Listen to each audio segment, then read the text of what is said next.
Welcome back to another episode of We Talk Fit. With Mish and Dean. All good? Pretty good. Cool. We are talking about the rise of hybrid training today. Not to be, kind of half mistaken with high rocks, I guess, because it's kind of similar, but not specifically. Yeah.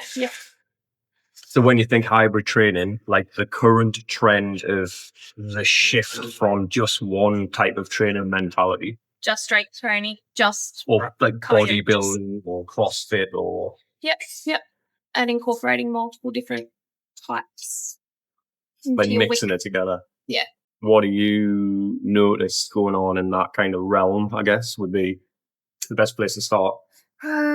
Just a real mix of, like say, different types of training. So doing some strength training and then incorporating into your week some Pilates or yoga, incorporating different recovery techniques ish.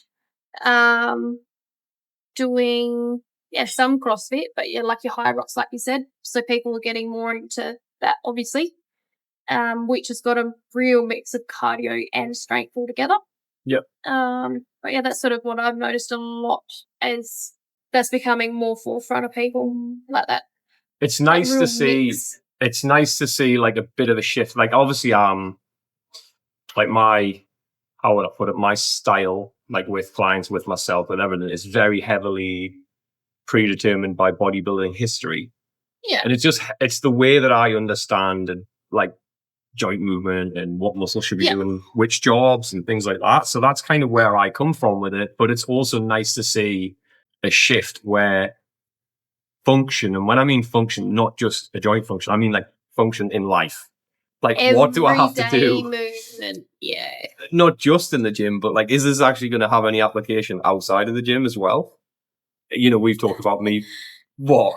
Because like outside of the gym, so I've got a couple of clients and stuff that are always going, well, I'm not going to use this when I'm 80. I was like, well, actually, when you're getting out of a chair or when you're doing this, or, you know, if you're having to get up off the floor because you're playing with some grandkids or whatever, you know, you're actually going to be using this then. And they're like, oh, yeah, okay, cool. Yeah, I'll do that then. Yeah, no worries.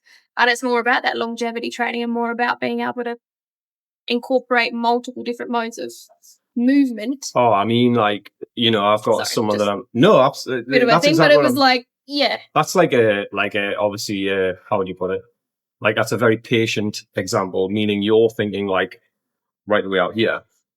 I've got a client that's rehabbing a full knee replacement. I don't know if I've mentioned it briefly before, but we've been doing loads of upper body stuff as well. Mm-hmm. And she was like, what do you mean? Like, we're doing like a basically an incline press with a bar on the rack.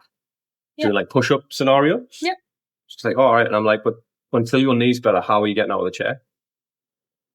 Triceps, right? So like function, right? What do I need? What can I build in the gym and take it out again? Exactly. Yep.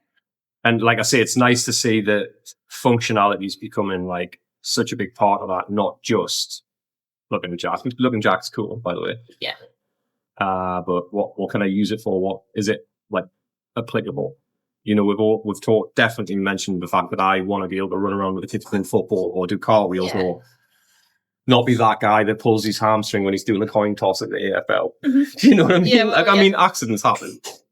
Yeah. But it's that. So I'm not a Pilates expert. I do love the fact that people are looking at mobility and the benefits of it. Yeah. You know, especially for someone who's not gonna, they come in the gym, they love training, they love lifting weights, hate taking the time to stretch after, taking the time. Well, we all do. We get caught on time, and we do. Yeah. Guess what gets shoved out the way? So it's for a lot of my clients as well at the moment. They're doing the hybrid. They're doing a couple of sessions of Pilates or yoga. They're doing a couple of sessions of training and strength training and things like that. Because for them, they're not going to make the time to stretch in the gym. So they make the time for a class. They make the time for a bit of yoga, a bit of Pilates, and they might do it as you got your different types of training. And I'm not, it's not my expertise in that regard, but they'll go like a balance or whatever, instead of a full It's like a reformer solid Pilates or workout, floor Pilates, or they do it more for the mobility. Yeah.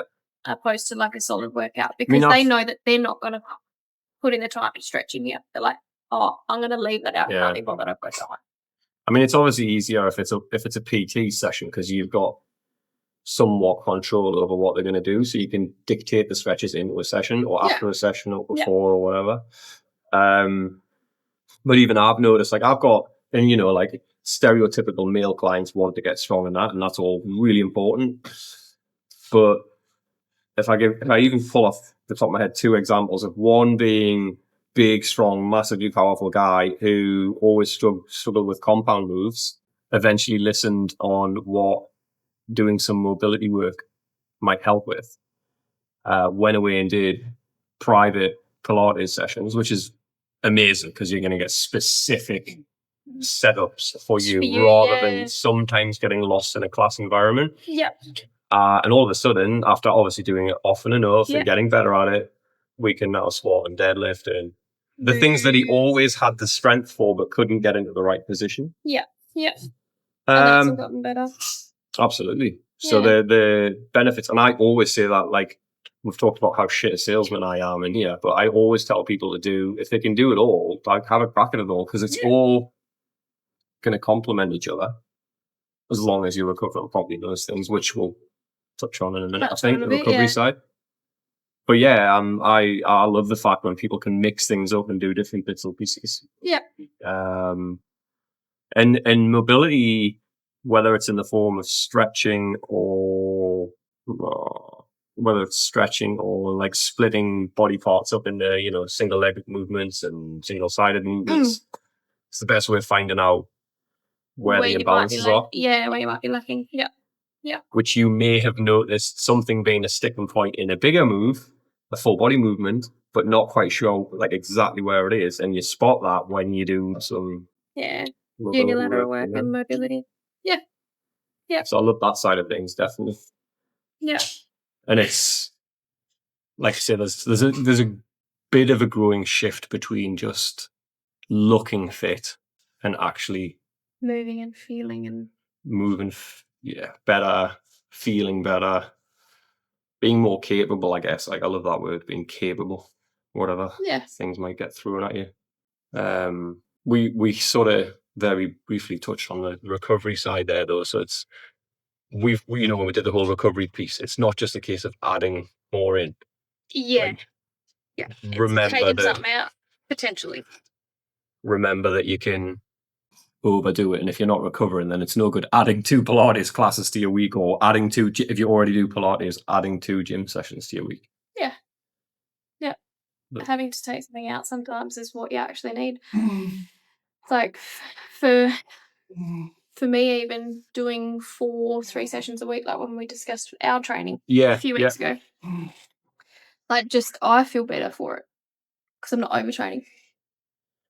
Yeah, and like your body will always tell you what it's after at the time. So that's probably telling you that you needed a bit of a rest and a bit of a, call it what you want, call it a deload, call it a rest, and it's not even a full rest.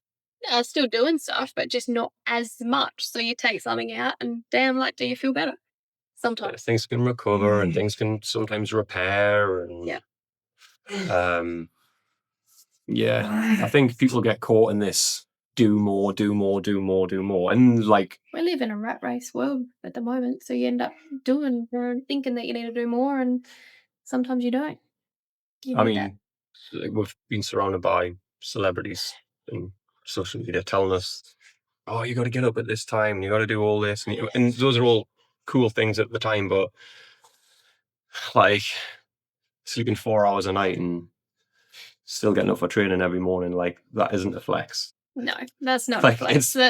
It's burnout waiting to happen or an injury waiting to happen. That's not to say it can't be done. Yeah. But long term, that's not going to lead to a good place. That's just one example. Yeah, that was a post you saw, wasn't it? Yeah, Instagram post I saw, which was a cool way of wording it. It's not a flex, bro. Yeah. But that can be like, I do agree with that. People bragging about, oh, I don't need rest days, I can train every day. Guess what? You might be able to It's do gonna that for a happen. while, Yeah. Yeah. but something will remind you at some point. That you can't do. Yes. You end up with injury or, end up out for months because you've injured yourself and overworked instead of actually like utilizing those rest days and recovery days where you let your body recover properly. And that's almost talking, when we did the episode about ego. Yeah. Right? So what are you letting dictate your training? Are you letting your ego dictate your training? Oh, this is great. I'm pushing it 100 kilometers an hour and I'm doing it every day. And this is a bloody Or you- high end for everything we've talked about, isn't it? or are you listening to like the structure and doing things sensibly and push really hard with your session? In and of itself, Pilates, resistance training, high rocks, whatever, CrossFit, whatever it might be, but not at the cost of recovery. Not at the cost of your body. So I actually had a chat to someone this morning and said, your body is the only home you're going to live in for the rest of your life. You need to look after it. Jeez. And he goes, That's very worldly. isn't it? And he goes, I'm actually going to use that in my toolbox meeting. Like, that's really good. Right up. If you're not going to look after your body, if you're not, I know who you've trained this morning as well, and So I you know know- who you would have said that to, and Yeah. that's so good that I know that now. Yeah. And he really was like, oh, That's cool. Oh, By the wow, way, that that's is a awesome. really, really good one. yeah. And sometimes I come out with some good stuff. And he's going to use that now in his toolbox meeting with all his workers. Yeah. Because they're doing some goal setting and things like that. And he's like, that's actually really good. And when you think about it, that's your home from when you're born to when you die. You need to look after it, not smash it into the ground. Pretty much. So Yeah. Mm. And that's where you touch on like that longevity stuff. Like it's very fashionable still, even though we are getting more aware of how to move properly and be more functional. We are still given constant information on biohacks and this supplement or this therapy or this recovery protocol.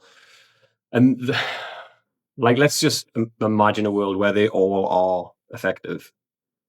They're all just little bits. Yeah. Like they're not the be all and end all. And they're, to play devil's advocate, they're all going to come after the work's done. So basics of some consistent nutrition of whatever we need to get done, some consistent training of whatever we're going to work with. Then you've got these other hacks. Because if you're 1%ers that you sleeping 4 hours a night, then you can take whatever supplement you want, but you're not fixing that one. That's catching up with you fast. Yeah, it will catch up very quickly. Burnout or something similar is going to catch up with you real fast. Probably when you're least expected as well. Yeah, sleep's one of the most underrated recovery techniques that you should be having.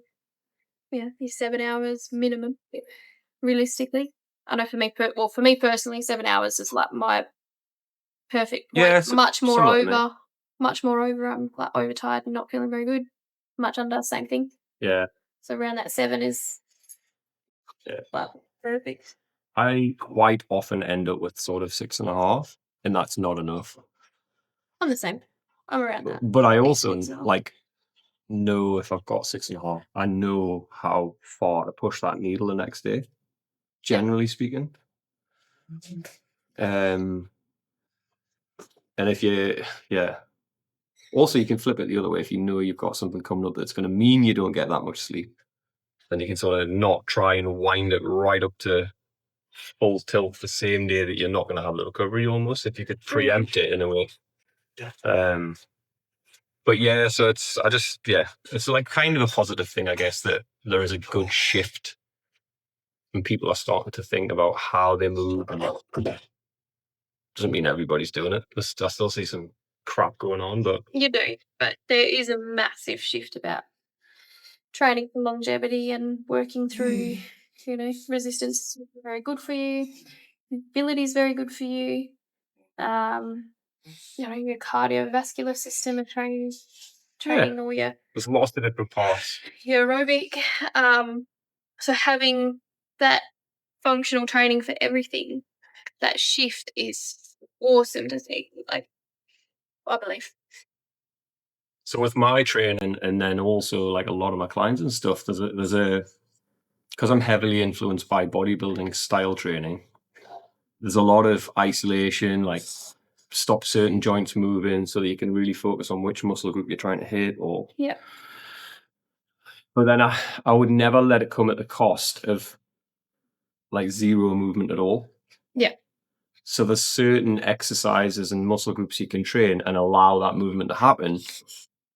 And then you don't just become a robot, because that's not what anybody's after. Like, with the exception of being, if you are getting on stage and it's really Yeah, if that's what to be judged aesthetically. Yeah. Yeah. That's it. So would you say Pilates is the big one that you've noticed a shift? Yeah.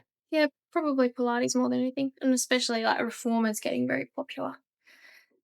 And being incorporated. A lot of my clients are starting to incorporate a bit of both. So they'll do PT once a week, and then they'll train once or twice in the gym, and then incorporate a couple of days of Pilates and getting their steps up, walking, enjoying that.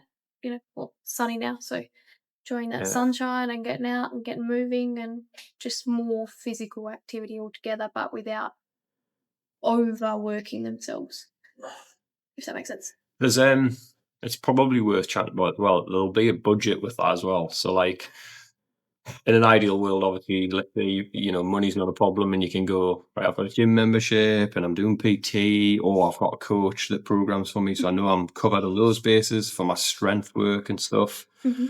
I've got a Pilates membership somewhere, so I know I'm getting mobility and a chat between this and this, so I know they're linked. Mm-hmm.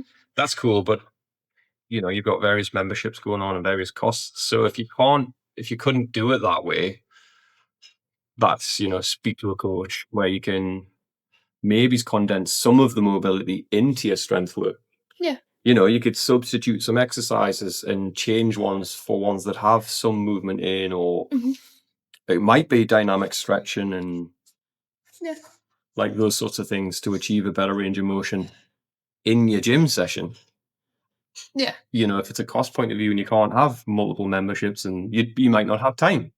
Yeah. You could be time poor where you don't go, I've got like, 3 resistance sessions a week and I just don't have time for anything else. Well, could we add 10 minutes to your resistance session, a few minutes beforehand and 7 or 8 minutes after? Yeah. Or, I'm just throwing numbers out loud. But it's worth thinking along those lines too, and making it work for whatever situation you're in. Yeah, absolutely. I've got clients that obviously I take enormous pride in learning what my clients are really good at and really poor at. And we'll quite often do some activation exercises, full exercises, like with intensity. Then I'll be moving things and stretching things before we do something else. Yeah. In session. So not even at the start or the end. Do it within. Yeah, I do the same. Some of it's within the session, and depending on what your session's about and everything, and what time they have throughout the week, what time they don't have throughout the week, and how you can incorporate that mobility within the session. I'll often do that as well. Yeah. It's hard. It's sometimes when there's so many different options about what can I do here, what's going to serve me better. Chat to someone would be the big one, I would say. Yeah. If you've got the option to chat to someone anyway. I wouldn't. I'm just trying to think about like we said, the trends growing this way for moving better. I wonder if CrossFit, we should do some research on the numbers, I guess, but is CrossFit still growing at the rate it was, or has High Rocks pulled away from that maybe a little? It's hard to tell. Yeah, it'd be interesting. Perth's such a small climate I don't really know what would happen worldwide. I reckon High Rocks is actually getting, well, maybe it's just because it's so popular at the moment, but I think that's actually getting quite overtaking your CrossFit, really. In some markets it will be, yeah. it's probably slightly within reason. It's slightly more acceptable for some body types, like some people. Sorry, I don't know enough about it to preach. Numbers. Yeah, I don't want to start preaching. I sound like an idiot. Yeah, and my thoughts on CrossFit. Like I actually Love it. it comes across that I hate CrossFit, and I actually don't hate CrossFit at all because it's done a lot of really good work for getting weights in people's hands. Yeah. In a class environment, and you feel like you're part of a community and supported. That's amazing. But I do have an issue when you pick like the king of exercises and ask people to do it as many times as they can in a minute, or just Yeah. Oh, that doesn't have to be CrossFit. That could be lots of other business models that might have a letter and a number in them. But it's the same thing. Like, because you could go and do a such and such class and it would be amazing. Mhm. But if you're person B and you go and do that class, it's the worst thing for you. Yeah. So you have to take some ownership over that. Yeah. And that's individual ownership, but it's also as an instructor to help people make sure that they're not that. It's really hard in a big class environment to give like really thorough personal cues and coaching. It can be done, but at some point it's gonna the quality of that's gonna reduce as the number gets bigger and the class gets faster and more intense. Yeah. I used to do S&C classes, and some of my clients came from those classes because they loved how one-on-one I was, even in that environment. Yeah. But it's tough, and you wouldn't be able to do that all the time. And obviously, business models dictate how thorough you can be with that stuff. Yeah. So yeah, that's my issue with CrossFit. It's not CrossFit on whole. It's just for some people, it's perhaps not the best thing to be doing repetitive movements over and over and over, overloaded movements because the sheet says that or whatever. Yeah, this is the workout on the board, and this is what we're going to follow, and you're a failure if you don't. Yeah.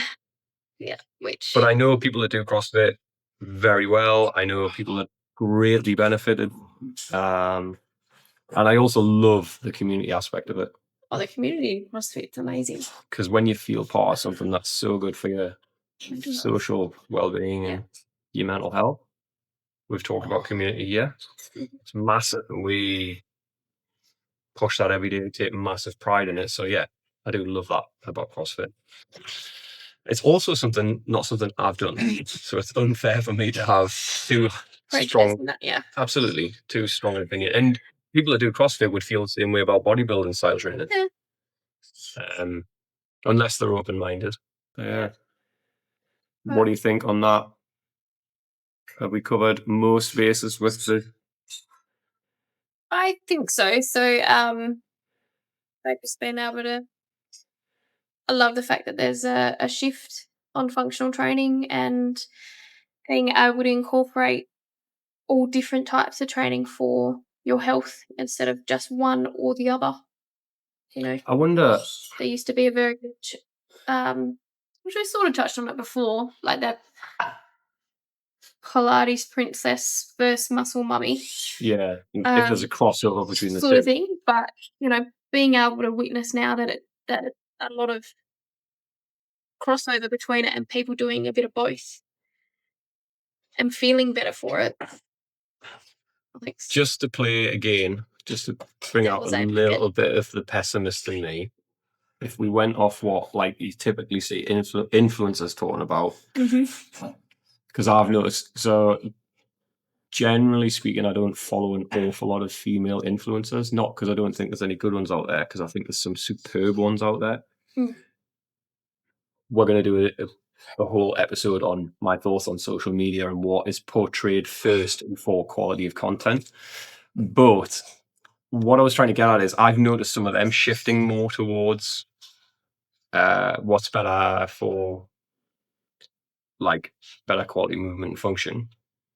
I wonder how genuine that message is, or is the market saturated now, social media market saturated now with the other aesthetic stuff? So to become unique, it's no good just being another Instagram hottie that does hip thrusts every day. Mm. So to differentiate yourself from that, it now looks cool. It's going to start looking cool to actually be movement based. And then once everybody shifted back to Shifts that across, side, it yeah. would then suddenly become cool to look aesthetic again. Like, do you get what I mean by that? Yeah. Sometimes if it's genuine, I'm really good with it. If it's not, and it's just to make you sound cool follow and a different, trend. then I'm like, Yeah. Yeah. Yeah, which true. is why I'm very selective about listening to. And male coaches, by the way. I know, Sure. like I said, female there, but it's the same. Like some Yeah, bullshit I male coaches out there. With your female, I get that though. Like, you've got the certain angles and the look, and you get the. You are opening a visual can of and worms if you want to go down that one today. Like, I think we do a whole episode on like stupid, well, like I Instagram was bullshit. had a full big baggy shirt on and tights, and I was bloody. My post got Oh yeah, thinged. I still don't know how that happened. Wasn't even from the back. What, and it got taken off Instagram? Yeah. Yeah. It's from the side. It's bizarre. And then you got another episode. Well, you can't do a lat pull down unless the tripod's set up on the floor behind you. Did you know that? Oh no, I didn't know. Absolutely. Unless the tripod is giving you a rectal exam, your form's shit on a lat pull down. Yes. All right? Yeah. So, like, some people have seen things on Instagram that only a gynecologist should see. Should see? Yes, well. Thought we had Right. lunch.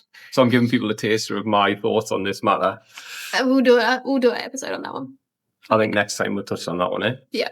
Okay, we'll do some homework. Try and give some specific content.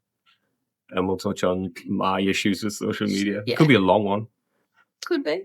Some good, we'll get some good stuff and then some not so good stuff.